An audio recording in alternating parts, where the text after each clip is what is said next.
US के बाद अब यूरोप के बैंकिंग सिस्टम पर भी संकट खड़ा हो गया है। सिलिकॉन वैली बैंक के बाद अब क्रेडिट स्विस के भी डूबने का खतरा है। वजह वही है, लिक्विडिटी। बैंक डिपॉजिटर्स को रोकने में नाकाम हो रहा है। हालांकि स्विस नेशनल बैंक से उसको लाइफलाइन जरूर मिली है। ऐसे में बड़ा सवाल यह है कि क्या लाइफलाइन काम आएगी या क्रेडिट स्विस का बच पाना मुश्किल है। ये बता रहे हैं हमारे साथ नीरज वाजपेयी जुड़ चुके हैं। वो नीरज जी, बताइए क्या कुछ डिटेल्स हैं आपके पास। सिलिकॉन वैली बैंक के डूबने के बाद एक और बैंक के ऊपर डूबने जैसा खतरा आ गया है। उस बैंक का नाम है क्रेडिट स्विस। ये स्विट्जरलैंड का एक बहुत बड़ा बैंक है जो पूरी दुनिया में बहुत सारे कामकाज करता है। सिर्फ बैंकिंग नहीं करता है, इसके साथ इन्वेस्टमेंट बैंकिंग भी है इनकी। बहुत सारे मर्जर एक्विजिशंस कराते हैं और बहुत सारे काम करते हैं। मल्टीनेशनल बैंक है ये और टू बिग टू फेल की कैटेगरी में आता है। लेकिन अब ये शायद फेल होने की कगार पे खड़ा है। दरअसल इसके पास भी वही समस्या आई, डिपॉजिट्स कम होने लगे, बहुत ज़्यादा लोगों ने पैसे निकालने शुरू किए और ये सिलसिला काफ़ी समय से चल रहा था।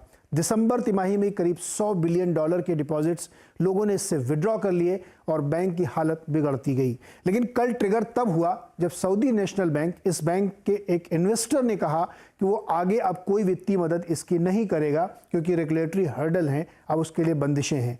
इस खबर के बाद बहुत तेज़ी से बैंक के शेयर में गिरावट आई और बहुत सारे लोग और डिपॉजिट इसमें से निकालने के लिए तैयार हुए और इसका असर पूरे यूरोपीय बाज़ारों में हुआ। ज़बरदस्त गिरावट यूरोपियन मार्केट्स में देखने को मिली, उसके बाद अमेरिकन मार्केट्स में देखने को मिली और एक माहौल ऐसा बना कि शायद एक बड़ी बैंकिंग क्राइसिस या लीमन जैसी क्राइसिस की तरफ हम बढ़ रहे हैं। लेकिन इसी बीच जो स्विट्जरलैंड का सेंट्रल बैंक और वहाँ का जो रेगुलेटर है वो सामने आया और उसने मदद की पेशकश की। उन्होंने कहा कि $54 बिलियन की क्रेडिट लाइन हम देते हैं जिससे जो डिपॉजिटर्स हैं उनकी मदद की जाए और उनका पैसा सेव किया जाए। तो ये क्रेडिट लाइन मिलने की वजह से फिलहाल इसमें कोई बड़ी दिक्कत आती हुई नहीं दिख रही। डिफॉल्ट जैसा खतरा टल गया है, खत्म नहीं हुआ है, क्योंकि ये पैसा एक उधार का पैसा है जो सेंट्रल बैंक उसको देगा और ओवर द पीरियड इसका एडजस्टमेंट करना होगा। लेकिन सवाल कई सारे खड़े होते हैं कि क्रेडिट स्विस जैसे बहुत सारे बैंक यूरोप और अमेरिका में है जिनके सामने डिपॉजिट की समस्या खड़ी हो रही है।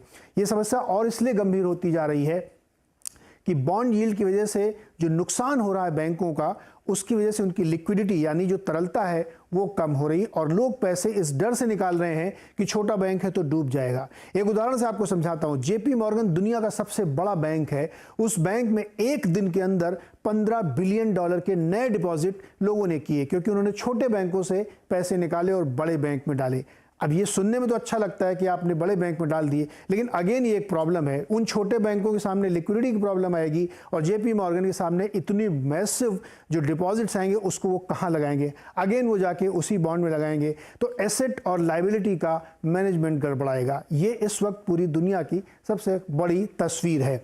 दिक्कत यही खत्म नहीं होती है क्योंकि अलग अलग सेक्टर्स में इसका असर देखने को मिल रहा है। कच्चे तेल के दाम बुरी तरीके से गिरे क्योंकि बैंकिंग क्राइसिस खड़ी हो रही है।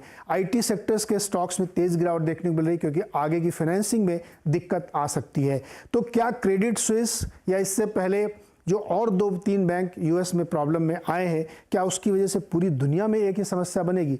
अभी ये कहना बहुत मुश्किल है। इसलिए मुश्किल है क्योंकि इस बार की समस्या लीमन से थोड़ा अलग है। लीमन की समस्या बल्क डिपॉजिट और बंडलिंग की थी। इस बार की समस्या डिपॉजिट निकलने की है जिसकी वजह से ये दिक्कत आती हुई दिख रही है। तो लगता ऐसा है कि शायद ये संभल जाएगी अगर फेड की तरफ से कोई बहुत हार्श कदम नहीं हुआ, लेकिन नज़र बनाए रखना होगा क्योंकि ये समस्या काफ़ी गंभीर है। जी, बहुत शुक्रिया।